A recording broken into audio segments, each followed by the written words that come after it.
We all see patterns running in our life. It could be a relationship pattern that keeps repeating even when the person changes, location changes, or your decision changes. Or it could be a career pattern where you end up meeting the same ceiling. Or it could be a friendship where you always end up with people who betray you. And these patterns are quite frustrating because we don't know what's actually driving them in the first place. I've been studying this for years, and in today's video, I'm going to show you three things, starting with why it happens. Why do we have repeating patterns in our life that seem to haunt us wherever we go? And number two, how we can finally let go of these patterns or step outside of them for good and actually live life in alignment with our true purpose, joy, and expression. And three, what you can do starting today to actually change it. Hi, I'm Vinita. I'm a subconscious reprogramming specialist. Let's dive into this. Here is the part one. Why do we keep repeating same patterns in our lives? Before we dive into it, I need to share the actual mechanics of human experience. Here is how it goes. Your brain has memory filing mechanism, which means when an experience happens and we experience it fully,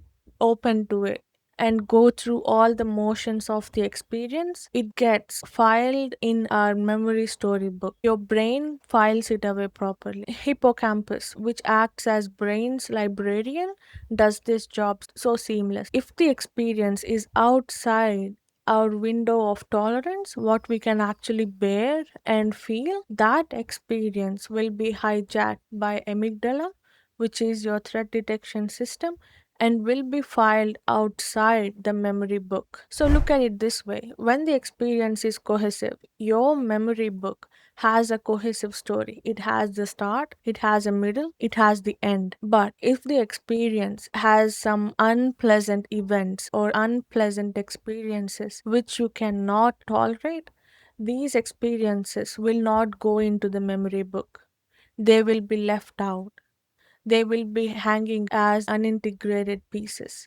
So, the memory book in this end, which should have a cohesive story, a start, a middle, and an end, will miss an important piece of information. And that's where your mind will make up something to make the experience look cohesive. This is exactly why we remember events different to how they actually happen.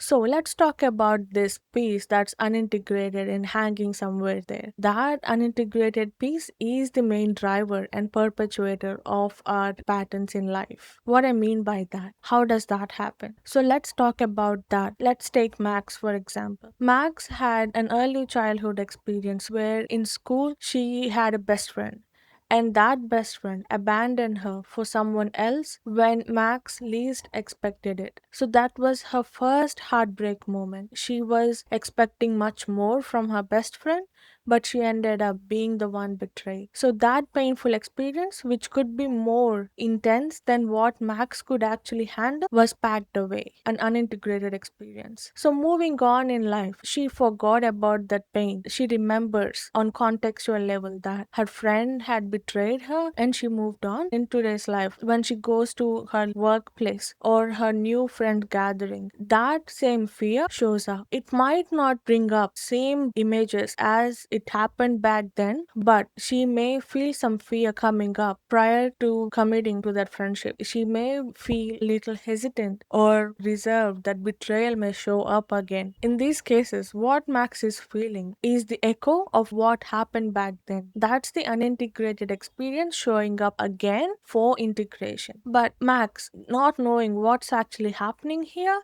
she might take that echo as a premonition. She might think what she was hearing as a hint of what's about to come. Now, you may ask me, why does that echo keep showing up in now when it was buried in the first place? Well, the answer to that is the most important thing that we can discuss today, because the echo of past experience that's coming up in the present moment is actually looking for integration.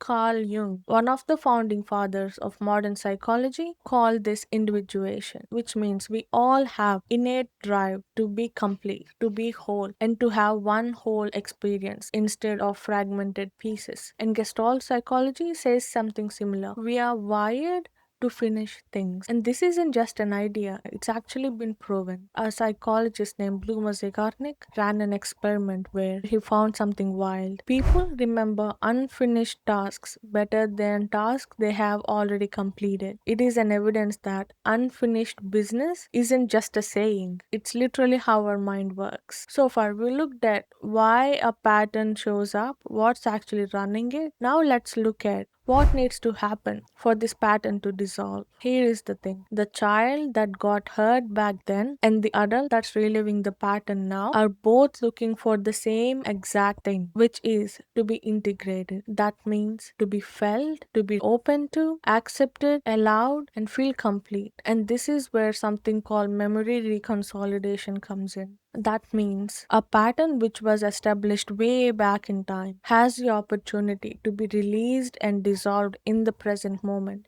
if we are open to that opportunity. In Max's case, if she actually felt that pain, sat with it, processed it, actually felt the whole experience instead of denying, rejecting, and staying blind to something that happened, it would have been integrated. I know some experiences are way too intense for us to sit with and feel. I get it. And that's something I can help with. Let's look at what you can do today to start working with the patterns. I want you to sit down tonight with piece of paper and write down what are your current frustrations in your life, in whichever area that is. It could be relationships, it could be work, it could be some goal you are working towards, anything that's causing you frustration. And as you write them down, I want you to write just beneath them, when was the time you felt something similar? You may find two, three instances or four. As far as you can go, try them. When you're done with the exercise, I want you to look at the whole cycle. The first event,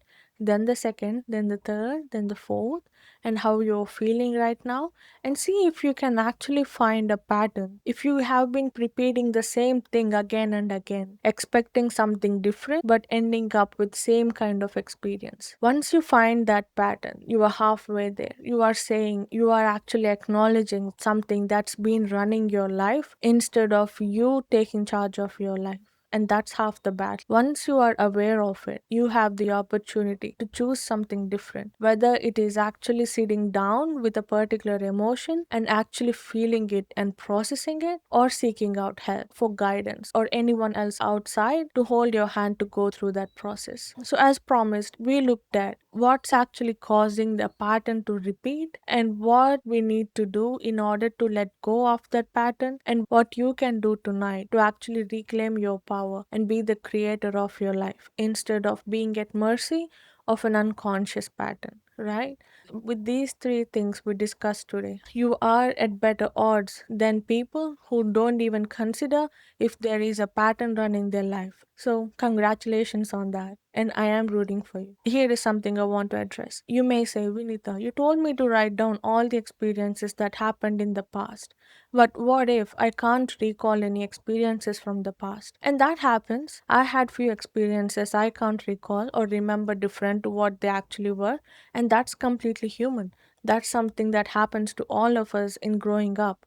That's our own system protecting us from experiencing something that's way out of our tolerance scale. So that's okay. And that question is the same thing that drove me to what I'm doing now.